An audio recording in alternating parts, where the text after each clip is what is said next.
Hola, buenas tardes. Bienvenido a el primer capítulo de esta temporada de Intermedios, conversaciones sobre identidad, academia, cultura, diferentes cosas que tienen que ver con la formación y con cómo se construye tanto el mundo como Chile.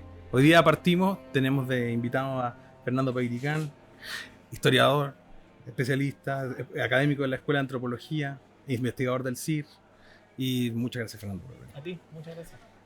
Bueno, es súper interesante poder conversar con Fernando en función a cómo ha ido cambiando toda la dinámica y los debates públicos en torno a la identidad indígena, a la ciudadanía indígena y cómo un poco después de el fracaso del proceso constituyente y más toda la debacle que se fue generando en la tensión social en Chile post COVID, ¿no? ¿Cómo nos encontramos ahora y cuál es el desafío hoy en día para pensar estas dinámicas de la ciudadanía y la identidad?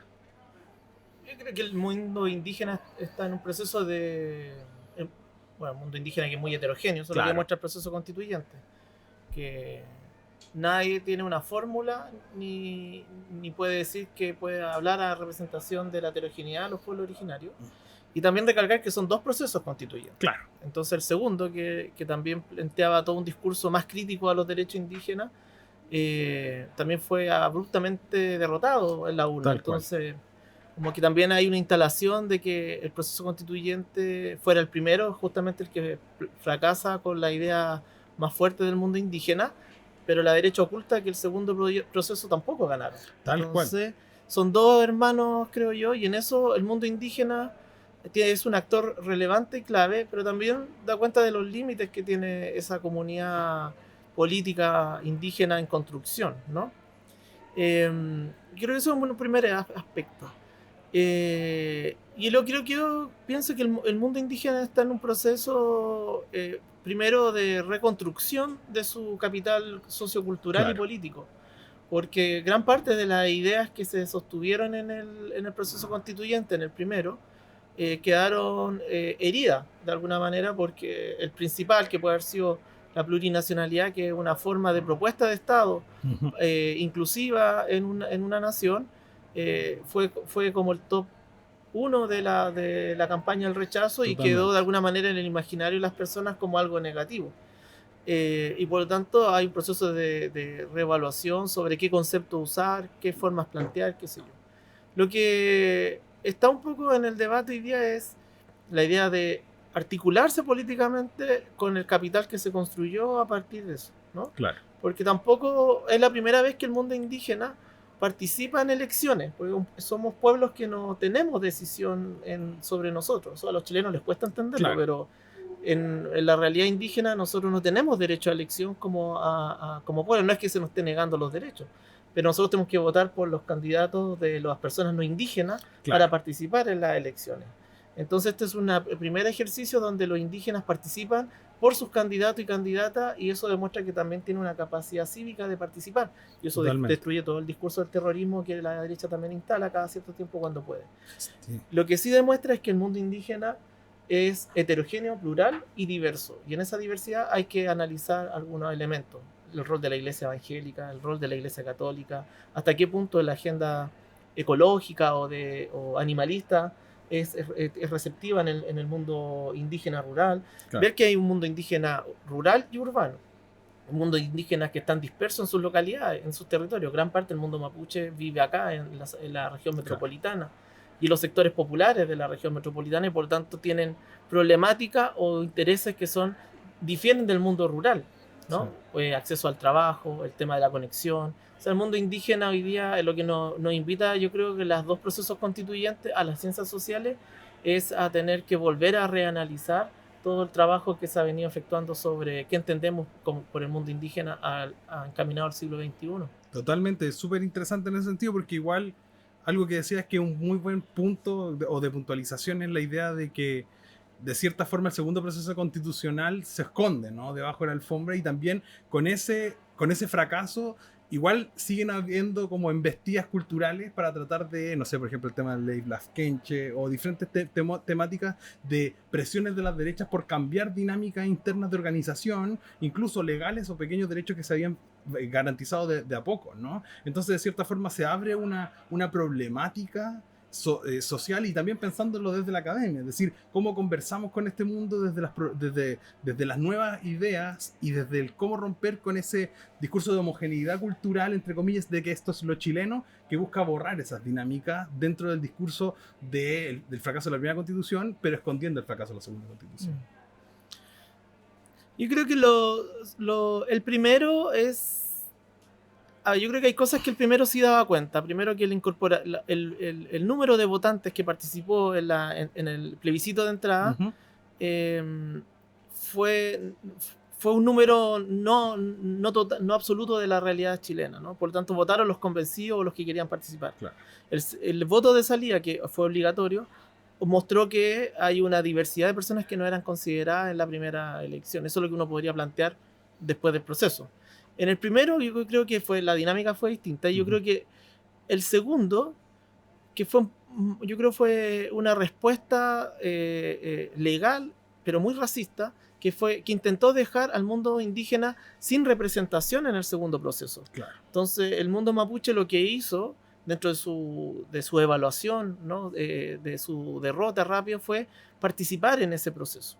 En estricto rigor, el mundo indígena lo que muestra es que no solamente participó en el segundo, sino que incrementó incluso su participación electoral en el segundo proceso, y eso permitió que participara Aligüén y Julio, ¿no? También en ese proceso, ¿no? Si bien ganó Aligüén, que sacó más, sí lograron ambos generar un voto mayor que en la primera elección. Perfecto.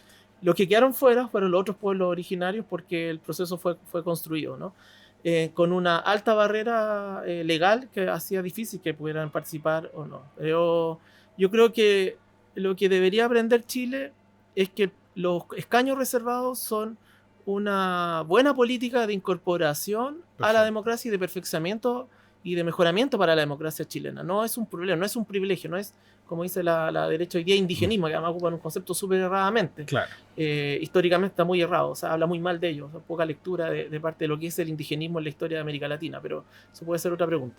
Pero de alguna manera lo que ellos llaman como privilegio y que lo asocian al concepto de indigenismo no son privilegios, sino son derechos para poder avanzar hacia una democracia inclusiva de personas que han vivido un colonialismo de asentamiento y una segregación socioeconómica y política en que no estamos en las mismas condiciones. La Convención Constitucional demuestra que no estamos en las mismas condiciones y que era un momento de poder avanzar hacia otro contrato social.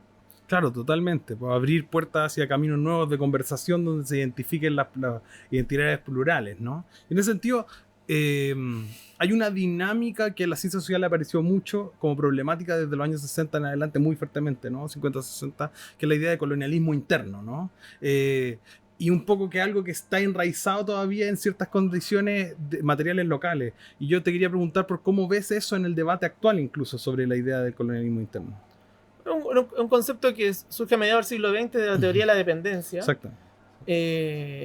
Y desde la teoría de la dependencia, algunos intelectuales como Quijano, en el caso hoy día más actual, Silvia Rivera Cusicán, González Casanova, que es muy importante también en ello, van a plantear esta idea de que los pueblos o los territorios indígenas son una colonia en la periferia de los estados nacionales, y desde ahí se genera un extractivismo socioeconómico que genera una teoría de la dependencia y la dependencia, ¿no? Un poco, ¿no? A mí me parece que el concepto y la teorización de estos pensadores latinoamericanos es un gran aporte a los debates sobre entender el modelo extractivista económico, y creo que sí tiene asidero todavía.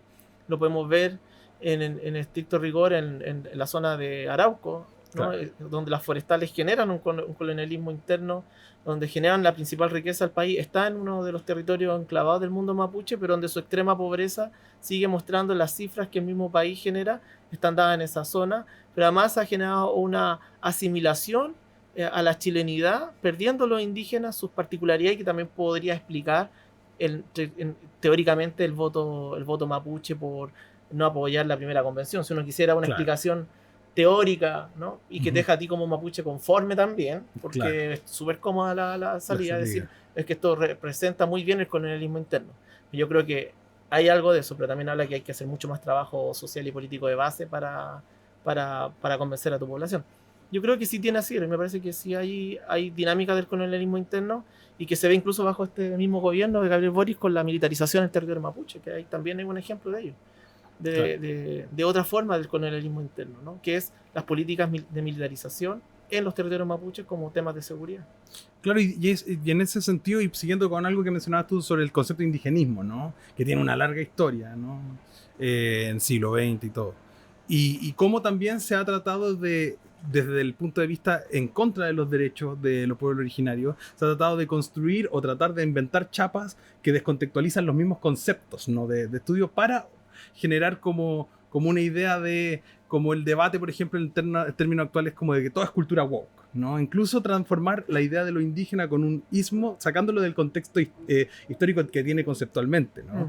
Y cómo un poco como piensas tú que se ha ido como construyendo esta idea de estos discursos, ¿no? Que van en contra del debate o incluso la participación político-social que han tenido los pueblos originarios desde la primera convención.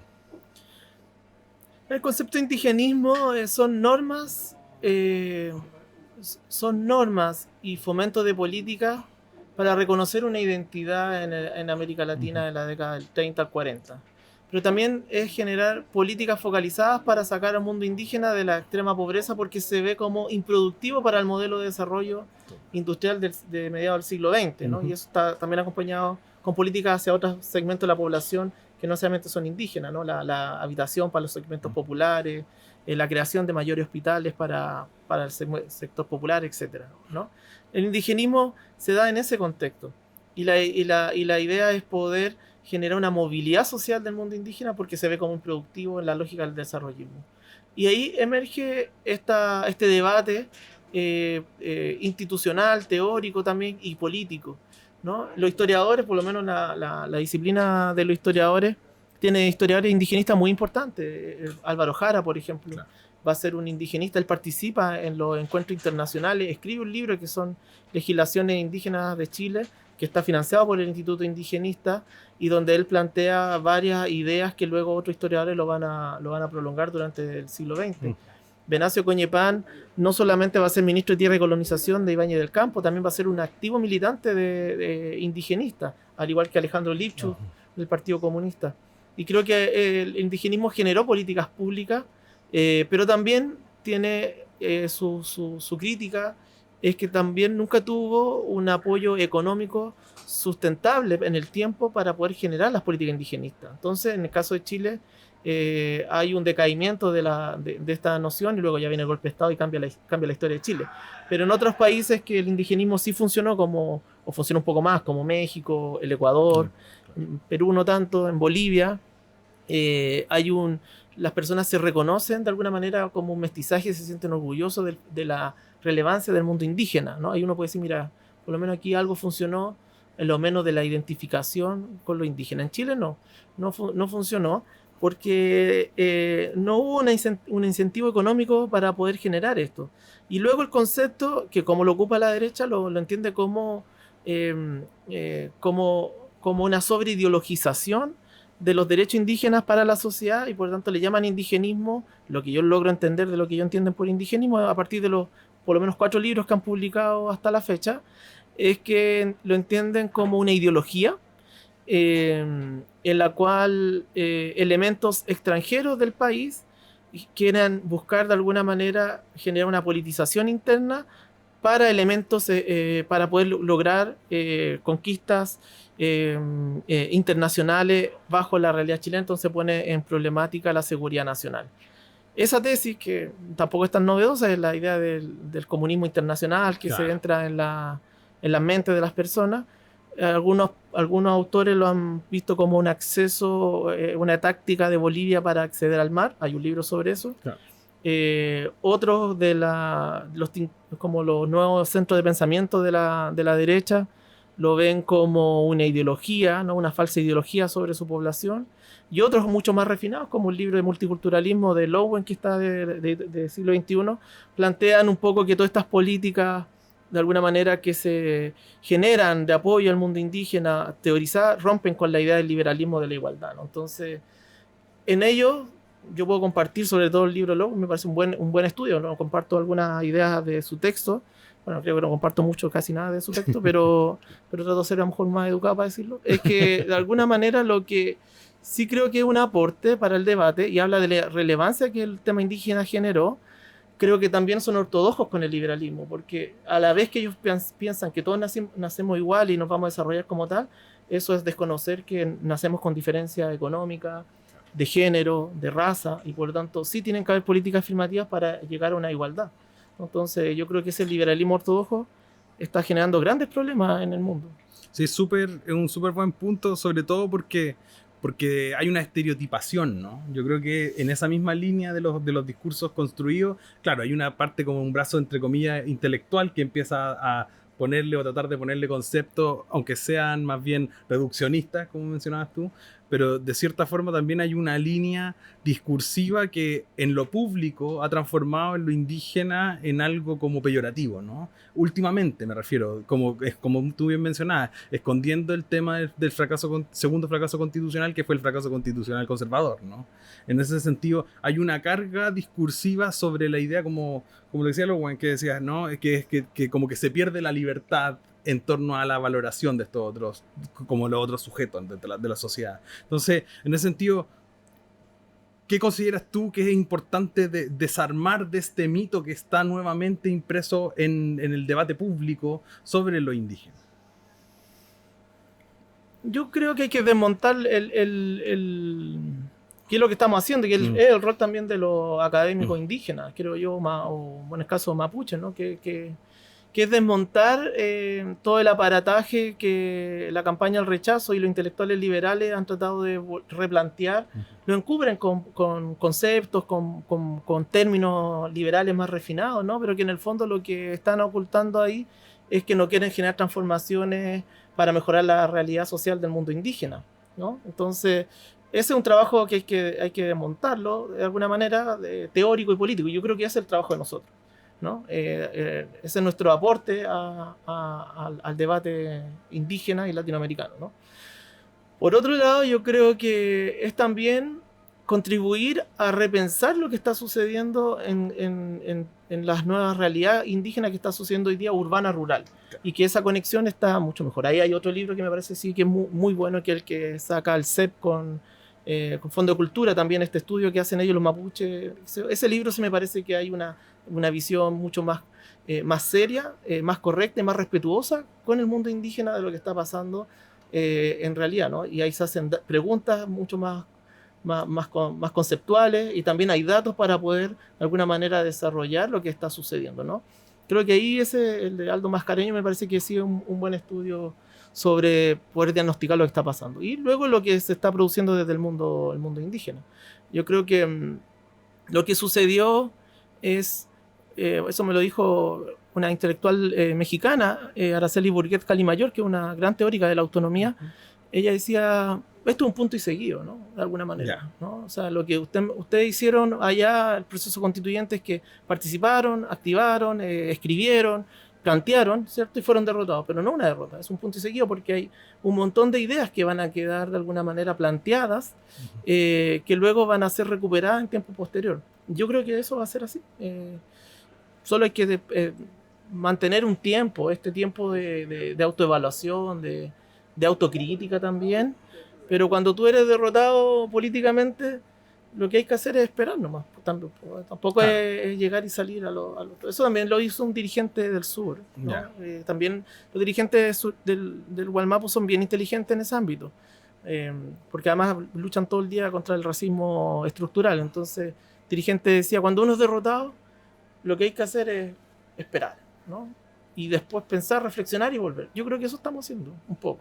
Claro, y eso es súper como vital como en la conversación pública, porque como que y obviamente los medios hegemónicos y todo ha desaparecido del debate público un poco es la problemática, o sea, tendió a esconder dentro de los espacios, ¿no? Como que es súper interesante como este punto de vista de replegarse, repensar y reorganizar y valorar, como decías tú, esta idea de toda la organización que se generó y que gestó y que se resolvió en esa primera parte, ¿no? Que muestra un primer punto o un punto fuerte de organización. Creo que hay temas relevante, ¿no? Por ejemplo, en ambos procesos participaron personas abogadas mapuches de distintas universidades, no solamente estatales, también privadas del sur y del norte, que nunca habían tenido una experiencia de participación en algo como ello. Y tuvieron que conversar y debatir también con expertos de las normativas de Chile, y que los think tanks de distintas corrientes políticas vienen de familias de derecho. Claro. El mundo mapuche no viene de una familia del derecho,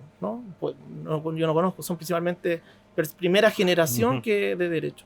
Y participaron y buscaron, crearon. Eso es una experiencia intelectual y política que va a quedar, ¿no? Totalmente, de ello. sí. Académicos mapuches como otros, como algunos, ¿cierto? Nunca habíamos participado tampoco en una convención, ¿no? Claro. La habíamos visto, la habíamos leído, la habíamos estudiado, ¿no? Porque en la historia no había mucho de eso. Y también nos tocó participar en este momento histórico, y también tenemos una experiencia que se va a desarrollar solo en este momento, en esta coyuntura política histórica.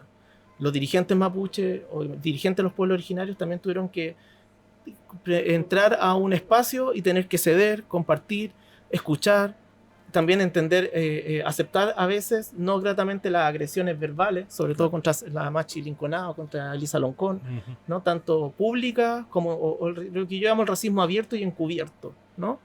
El abierto, el que se hizo contra la Machi Linconado todo el tiempo. Claro. Encubierto es pedirle a Elisa Loncón lo que pruebe realmente que es doctora. Es un racismo encubierto. Totalmente. ¿Cierto? Entonces todo eso, de alguna manera, es lo que uno aprende en este proceso. O a los académicos mapuches decirles que sus artículos y todos sus planteamientos son solo eslogan. Eso es racismo encubierto. Totalmente. ¿No? Entonces, todo eso es una novedad, y eso lo estamos aprendiendo.